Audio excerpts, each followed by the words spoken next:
In the winter of 1907, near Helena, Montana, Lenora Wren steps off a wagon, believing her husband will calm down, until he steals the last blankets, looks her in the eyes and says, "God knows what to do with the weak." Then he rides away, leaving her and 7-year-old Mavis in the snow with nothing. No food, no fire, no way back. With night closing in, Lenora chooses a hidden cave and makes a vow that could cost her everything. She won't beg, she'll build. But when spring comes, she finds something buried in stone that proves Basil didn't abandon them by accident. Stay until the end. The snow had started its slow descent again by the time Basil stopped the wagon near the bend where the forest opened to the low ridges east of Helena. It was quiet, the kind of quiet that didn't wait for permission to fall between people. Lenora, still clutching the canvas sack she'd loaded with dried apples and salt pork, thought he might just be tired. Maybe his silence was just another of his silent spells, the kind that passed like fever if ignored. But when he stepped down from the seat, walked around to the back and began untying the rolled blankets, the good wool ones, stitched with his mother's initials, her stomach turned to stone.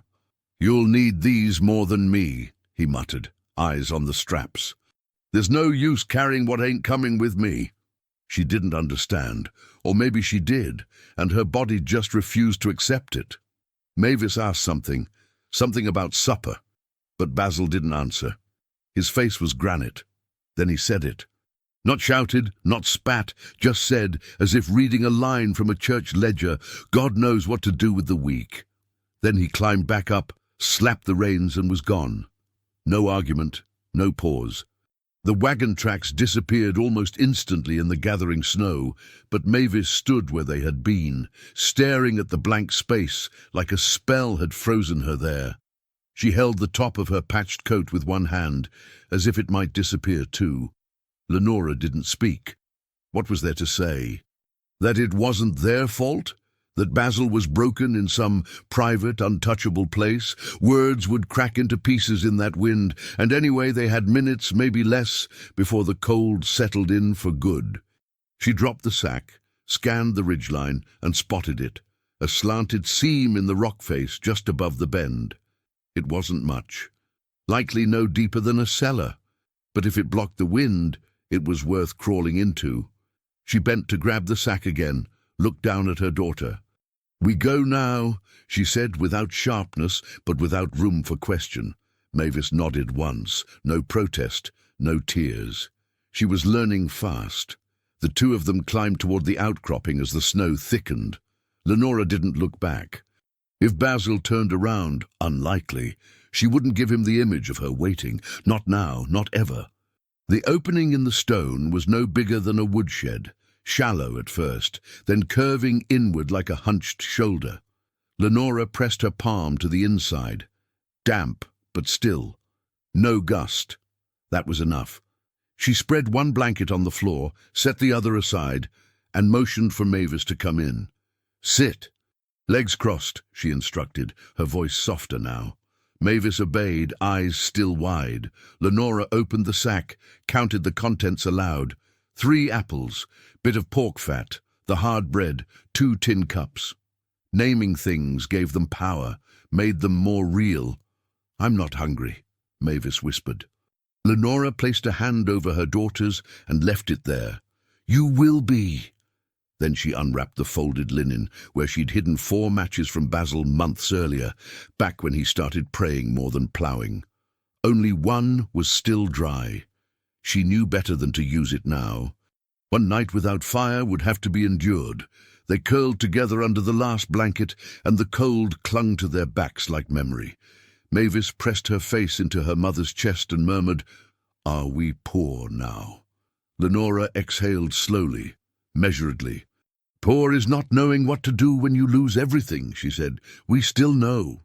The night came with no ceremony, just cold, and a silence that was not quite silence, the breathing of wind beyond stone, and the small twitches of a child trying not to shiver. Lenora did not sleep. She counted seconds between Mavis's breaths, kept her hand near the girl's mouth to make sure the air was still warm.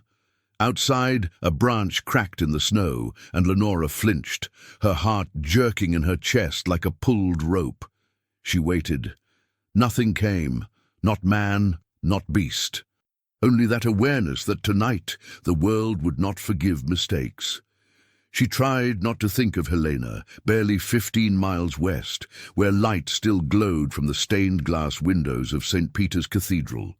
She imagined some man lighting the stove in the Independent Records printhouse on Last Chance Gulch, not knowing there was a mother and child buried in a stone pocket east of the city, surviving. That word, surviving, meant something else now. It wasn't endurance. It was a practice, a discipline. In the dark, Lenora reached for the rock wall and, with a broken piece of tin from the sack, scratched a faint line into it. Just a single stroke. Tomorrow, maybe another. Maybe a way to measure time that didn't rely on the world outside remembering they existed. By morning, Mavis's cheeks were pale but her breathing strong.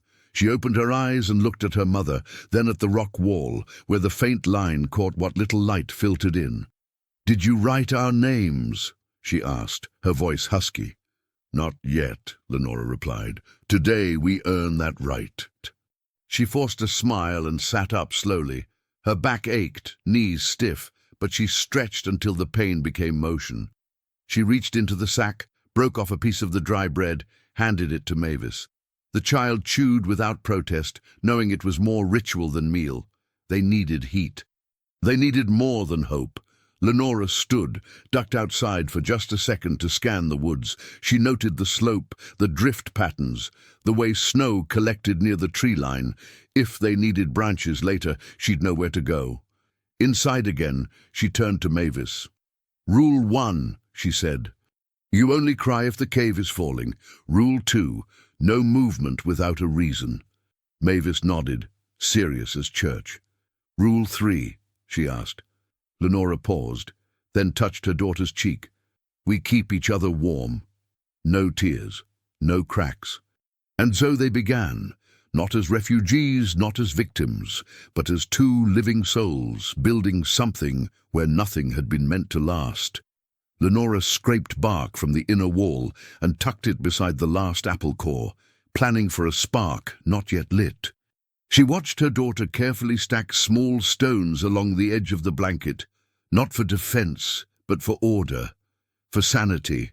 "Tell me a story," Mavis said softly, eyes not on her mother but on her hands. Lenora thought of the ones she used to know, of saints and sailors, of Basil as a boy with his slingshot and lies. Instead, she made one up, about a hawk who refused to fly south, who built a nest in the snow and waited for spring to find him. Mavis listened with her knees pulled close and her face buried in her collar, and when the story ended she whispered, "Did the hawk have a name?" Lenora didn't answer at first. Then she reached again for the tin shard, scratched a single letter beside yesterday's mark. M. She looked her daughter in the eye. "It does now." That night they slept again, with only their bodies for heat. The world outside howled, but inside the rules held. And that was enough. On the third day, Lenora knew something was wrong before Mavis said a word. The girl's hands shook even when she was still, a thin, stubborn tremor that didn't match fear or sleep. When Lenora pulled her close, chest to chest, she felt it immediately. The cold wasn't sitting on the skin anymore. It was inside, settled deep where warmth should answer back. It didn't. Mavis tried to smile, tried to pretend, but her teeth clicked once before she stopped forcing it. "I'm not that cold," she whispered, the lie fragile as paper.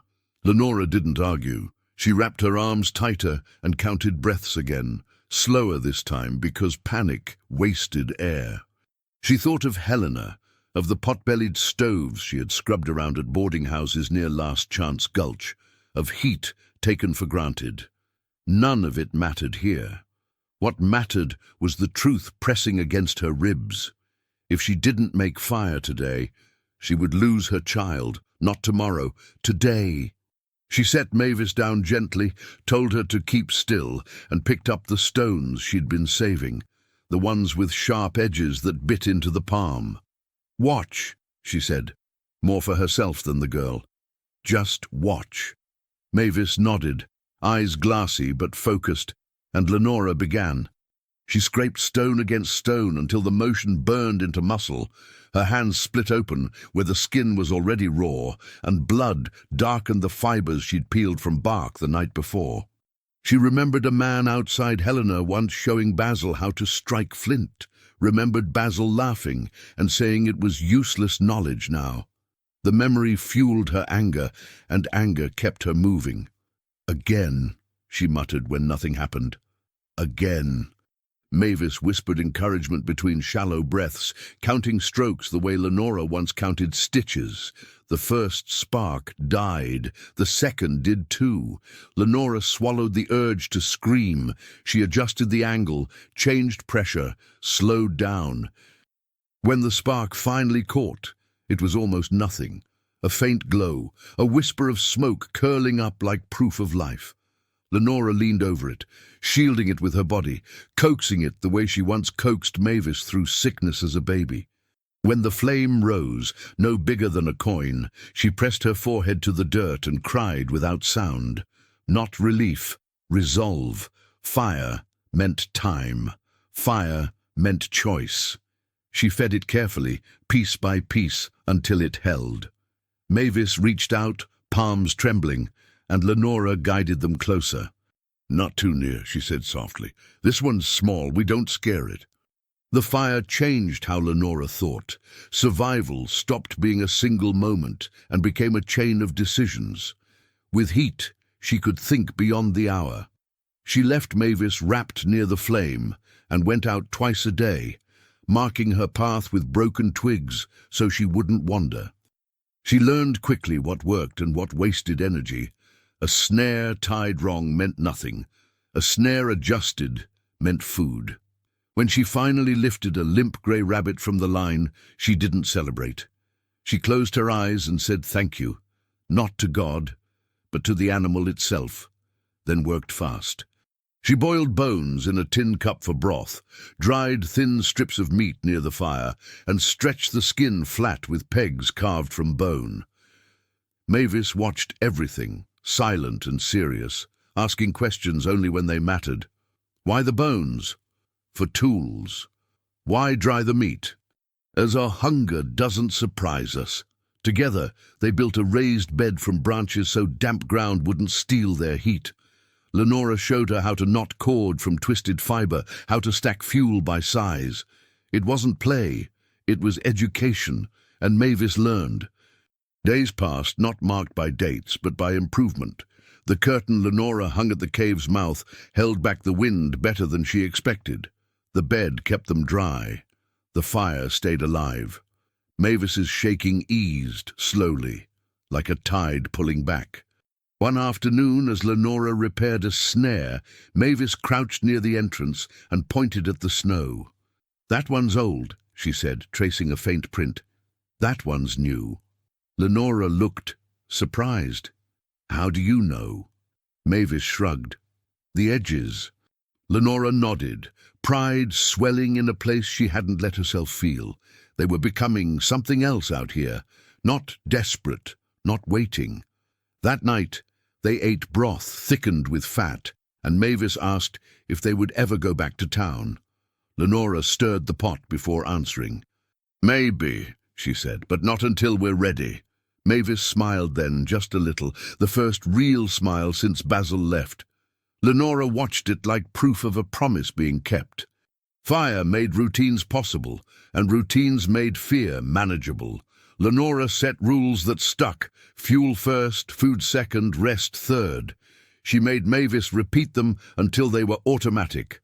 When mistakes happened, a spilled cup, a snapped cord, they fixed them without blame. One evening, Lenora noticed Mavis had begun arranging stones in a neat half-circle near the bed, a habit forming without instruction. "Why there?" Lenora asked.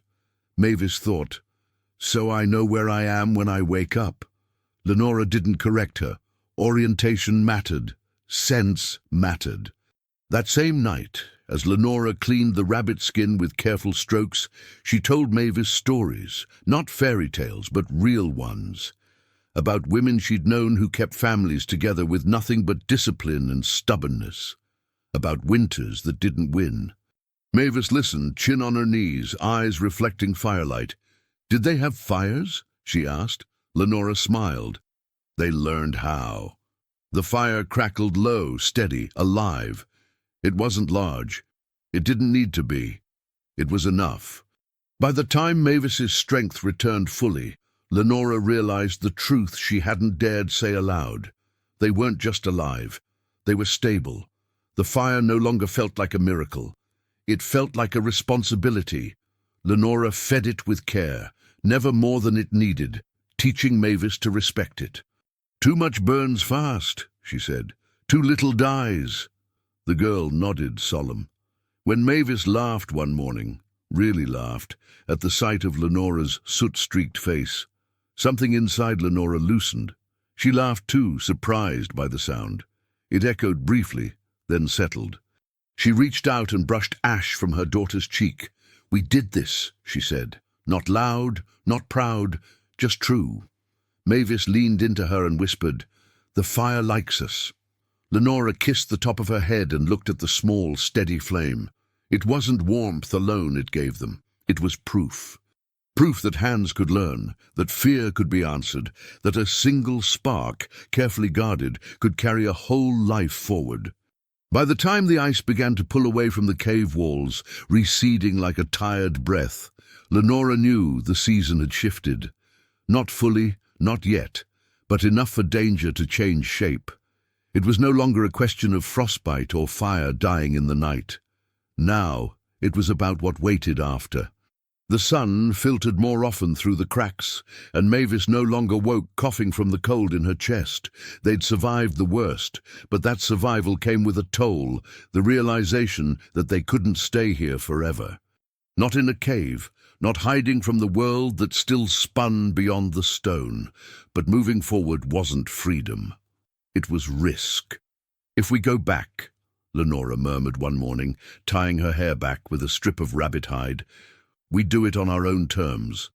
Mavis sat cross-legged beside the fire, stitching a torn sleeve with thread they'd unraveled from the lining of Lenora's petticoat. "Will they ask where we were?" she asked, eyes focused. "Yes," Lenora answered, "but they won't know what to do with the truth." It was the first time they spoke of return, and even that word tasted uncertain. What they had built here wasn't just survival, it was transformation, and that made going back dangerous in its own way. With the snow beginning to melt and the cave's floor softening to damp earth, Lenora decided to clear the back wall, hoping to create a drainage path before thawed water ruined their bedding. She used a flat stone to pry apart loose rocks, stacking them by size, always thinking 2 steps ahead. Mavis helped at first, but the dust made her sneeze, so Lenora told her to sit back. As she shifted one stubborn stone, a hollow pocket revealed itself, a shallow indentation no wider than her hand. At first she assumed it was just natural erosion, until her fingers brushed over something too deliberate to be chance. Symbols. Faint, but etched with purpose. Lines intersecting, curving in a language she didn't know. She traced them carefully, then reached deeper, and her fingers closed around something cold and unmistakably crafted. An object. Pulling it free, she turned it over in her hand. A ring, thick and tarnished with age, bearing a heavy seal in the shape of a feathered crest she didn't recognize. It was too ornate, too intact to have belonged to anyone who'd lived like they had. It hadn't been lost. It had been left. Her pulse kicked against her skin. "Mavis," she said quietly, "come here." Mavis crawled over, her face smudged from ash. "What is it?" Lenora didn't answer immediately. She held the ring between thumb and forefinger, letting her daughter study it. "Someone was here before us," she said. "A long time ago." Mavis turned the ring slowly in her small hands. Why'd they leave it? Lenora thought about that, thought about how Basil had brought them here, not just to any place, but to this place. Maybe they didn't leave it, she said.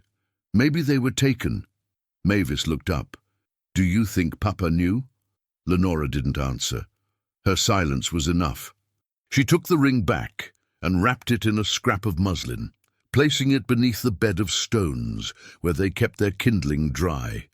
That night, while Mavis slept with her arm curled around a fur scrap, Lenora sat by the fire, staring at the ring like it might explain something if she looked hard enough. It wasn't just the object itself. It was the story it brought with it, a silent witness from another time, buried in the wall of a cave no one was supposed to survive. And it confirmed something she hadn't dared say aloud. Basil hadn't abandoned them anywhere. He had abandoned them here, deliberately. The idea gnawed at her through the following days. Lenora couldn't shake the feeling that the cave, the path Basil took, the place he stopped, none of it was random.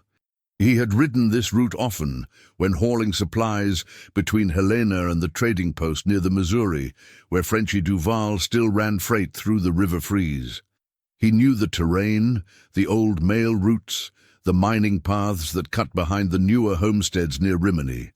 And this cave, nestled between forgotten trails and shielded by rock, wasn't on any map, but it was the kind of place a man remembered when he wanted something hidden, or someone. When she told Mavis they would leave soon, the girl didn't ask where. She only asked when. Lenora told her, "When I'm sure we leave as people, not ghosts." She packed slowly, methodically, reducing their tools to what could be carried, wrapping dried meat in cloth, saving the last bit of tallow in a tin once used for snuff. On the final night, she took out the ring one last time. It felt heavier now, as if it had absorbed the weight of everything they'd lived through. She cleaned it with a corner of her skirt until the seal gleamed faintly. By morning, the thaw had advanced far enough that the trail back was visible beneath streaks of mud and slush. Lenora tied Mavis's boots with doubled twine and strapped their bundle across her own shoulders. The cave looked smaller now, not just from the absence of fear, but from the presence of choice. "Do we leave it like this?" Mavis asked. "Empty?" Lenora shook her head. She picked up a piece of charcoal from the fire's edge, walked to the stone wall where she'd once made quiet marks to track the days, and drew 2 parallel lines beside the old etchings. Not letters, not names, just lines. Together. "That's us," she said. "So it knows." Mavis stood beside her, holding her mother's hand, and nodded. There were no grand words, no declarations, only presence. As they stepped out, the ring secure in Lenora's pocket, Mavis asked if they'd tell people where they'd been. "Only what they'll understand," Lenora replied. "The rest we keep. The air was different now, not warmer, but freer. Each step forward felt like reclaiming something that had been stolen. They walked until the cave was out of sight, then further still. When they reached the bend in the trail, the very place Basil had left them behind, Mavis paused. "This is where it happened," she said. Lenora nodded, but didn't stop. "It's also where it ended." Mavis kept walking. They both did. Not faster, not with anger, but with certainty. The road to Helena still stretched before them, and they would take it on their own terms, and yet before the last glimpse of rock faded behind them, Lenora turned back just once.